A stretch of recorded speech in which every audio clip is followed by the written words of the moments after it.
right, everyone.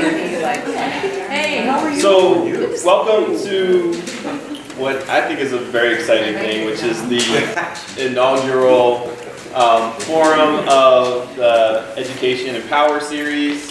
This is it's kind of an experimental idea. The idea is this course is being taught at Macalester College, Critical Issues in Urban Education. The class is curating 4 separate community forums that will happen every other week, starting now, and then we'll go through the end of April. And then if all goes well, we'll do it again next year, and maybe the year after that and the year after that. So welcome to the very first one.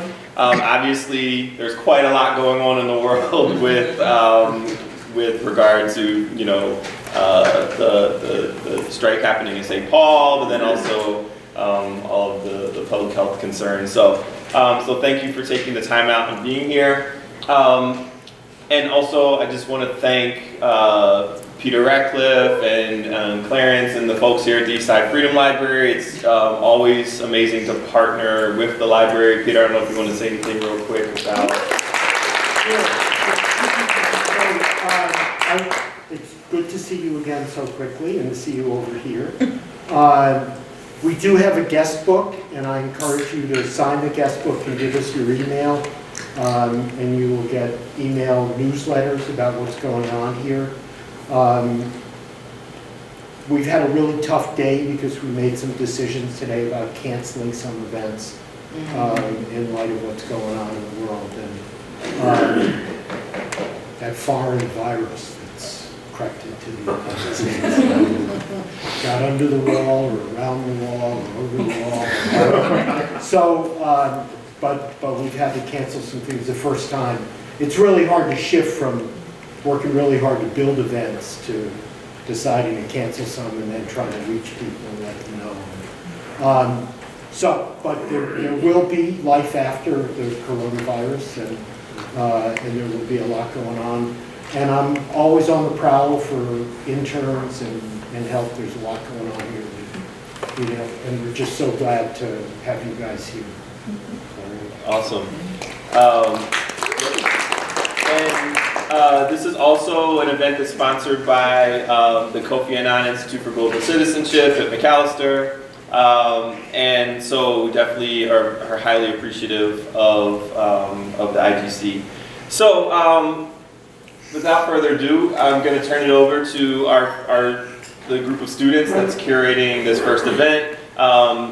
They have a small presentation, and then we'll move into talk with some of our panelists who are experts in the field. So, take it away. Thanks, Brian. Thanks everybody for coming. We know it's like a lot of stuff going on, so we really appreciate everybody coming out. So we're just going to my name's Theo, by the way. I'm Nico. We're 2 of the students that were involved in this, and also we want to thank all of the other students that were in our group that did a lot of work behind the scenes, getting our panelists to come, formulating all this information. We're just going to be presenting this background, but a lot more people than us contributed to this work. So, we're just going to do a really brief introduction about some of the larger concepts that we'll be talking about today. So if you haven't heard of them before, this will hopefully give you just a little bit of background so that you can engage in this conversation as well. So, yes, welcome. So the first thing we wanted to talk about was this concept of bargaining for the common good. So what does that mean? So this is sort of a definition that I found looking at a bunch of different groups that talked about it. And a broad definition is that bargaining for the common good means expanding the boundaries of union negotiations beyond just wages and benefits to include solutions to issues that affect more than just the workers in question. So what does that look like? For example, there's an organization that's called Bargaining for the Common Good, and it's made up of unions and community groups, worker centers, different social justice organizations, and they're dedicated to this idea of fostering bargaining for the common good. So from their website, I got some sort of key aspects to what they identify as bargaining for the common good. So the first thing is expanding the scope of bargaining.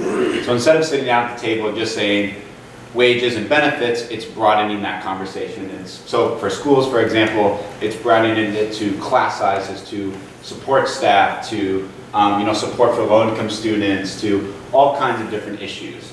So it's really like about broadening the scope so that it's not just sort of this one-to-one wage discussion. The second thing they talked about was like going on the offense. So it's like about being like very proactive, not being reactive, like identifying what these issues are and really like pushing people. So that's like, you can kind of see this now, probably talk about this later with the St. Paul strikes right now. So they're doing all kinds of pickets, all kinds of rallies. They're really pushing at this. They're really, they're not sitting back. They're not like waiting to kind of be told what to do. It's like very active. The third thing they talked about was engaging community allies. And obviously, since it's bargaining for the common good, you want to include people that will be affected by the common good. So the website talks about, reaching out to groups that will be affected by things and trying to bring them onto your side. Another thing they talk about is focusing on systemic injustices. Their website only talks about racial injustices, but I expanded it to gender issues and sexuality issues because I think that those can also be incorporated into the scope. And so that's an important part, so focusing on issues that affect those groups is part of it. And then the last thing is like strengthening internal organization. So in order to bargain for the common good, you're asking for a lot bigger things than just wages and benefits. So you have to be like a very strong organization. You have to have like consistency, and you have to have mobilization among your constituents. And if you don't have that, then it's going to be impossible to ask for these things. So those are sort of a little brief outline of what it looks like in general. And here are a couple of examples. So in 2015, in Minneapolis here, they had the People's Congress, which was a group of community organizations, unions, workers' centers that met to, they were mostly trying to address concerns around like a lot of the big corporations in the area, like Wells Fargo and I think Target and some other ones, and the influences they were having on the community. So that was an example of, and one of their core things was this idea of bargaining for the common good. So for like the unions that were involved, it was to like kind of push these companies to broaden what they were talking about. And then also I found a case in Oregon, SEIU Local 503. This was representing like childcare workers, university workers, and also like state employees. So it was like a really broad scope of workers. And they were demanding investigations and legal actions against banks in Oregon that had like used legal manipulation to kind of take money out of people's retirement accounts. And so they were saying, this isn't just about our wages and benefits. This is about, in this state, these banks have exerted like undue force on us. They've taken our money. We want the state to look into it. So that's like a really good example. And then obviously public school unions, including St. Paul, LA, Chicago, and a number of other ones, which we'll talk about more going forward. So this is just to give a little context about public school strikes in general over the last few years, because there's been like a huge wave of them. So the current wave kind of started in West Virginia in February of 2018, and it spread kind of across the country, including to, we're going to be talking specifically about LA and Chicago really briefly, but also went to places like Oklahoma and really all over the country. So the first one was West Virginia. So what was happening in West Virginia was there were kind of two things. There was the Public Employees Insurance Agency was cutting the budget for public employees' health insurance, and additionally, West Virginia's teachers' wages were super low. They were some of the lowest in the country, and so statewide, teachers walked out in early February. The strike lasted for 11 days.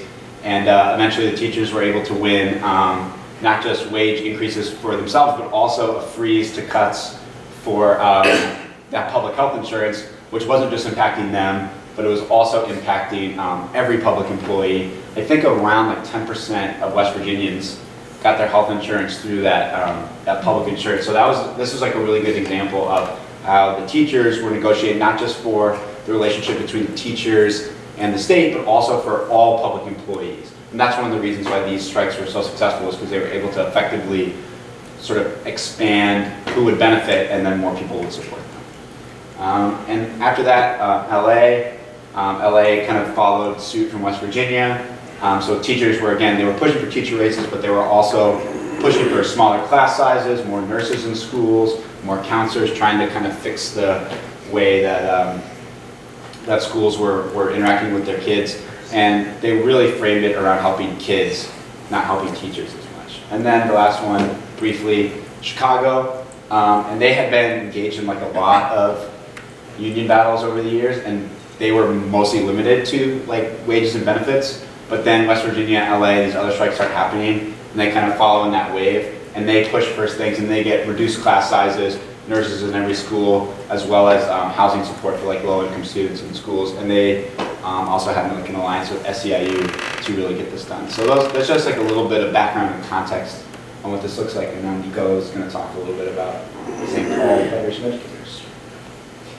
Yeah, so I'm going to let you guys know this is a very quick overview of the SPFE, or the St. Paul Federation of Educators. If you guys want to learn more, there's a bunch of info on their website. They actually were founded in 1918, and they have a really good article on their like 100-year anniversary about what's changed, what stayed the same. And I'm kind of going to focus on what has stayed the same throughout the time that they've been around. So SPFE has a history of activism, and I was looking like, oh yeah, I'm going to do like an overview of all these strikes, but the last strike was in 1946. It's interesting that a lot of issues that they were talking about in 1946 are still kind of with us. So I like that comic on the right. It's a little hard to read on the bottom, but it's supposed to be depicting like a teacher like in negotiations with the district, or like the guy representing the district. He's like, oh yeah, we don't have any money. Like, kind of the same story today. And yeah, that's just one of the pictures of the 1946 strike.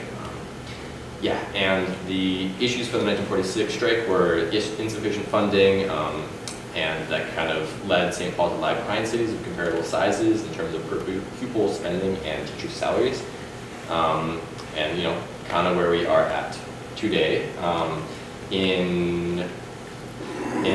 So there was almost a strike in 2018, and those demands are pretty much the same as the ones that are happening today in 2020. And those were currently they are striking for salary raises, increasing the number of support staff, decreasing the student to staff ratio, and that's kind of typical like bargaining like chips that are on the table. But this time around, they're highlighting mental health and multilingual support. So there have been some more. There are different issues today than there were even just 2 years ago. That kind of speaks to like how the union is and looking more at like how they can include everyone in the community, and especially like the students whose needs aren't getting met. So also speaking for the common good, the teachers are not just striking for themselves, definitely for their students as well. Back to in terms of per pupil spending, Minnesota is kind of currently in the middle of the pack. Kind of similar situation to where they were in 100 years ago. Kind of some similarities, but some differences. Like kind of more the negotiations and the topics on the table are a little bit more broad. That's the quick and easy history. And if you guys have more questions, I'm sure the panelists can answer more, and the SPFE website has a good resource.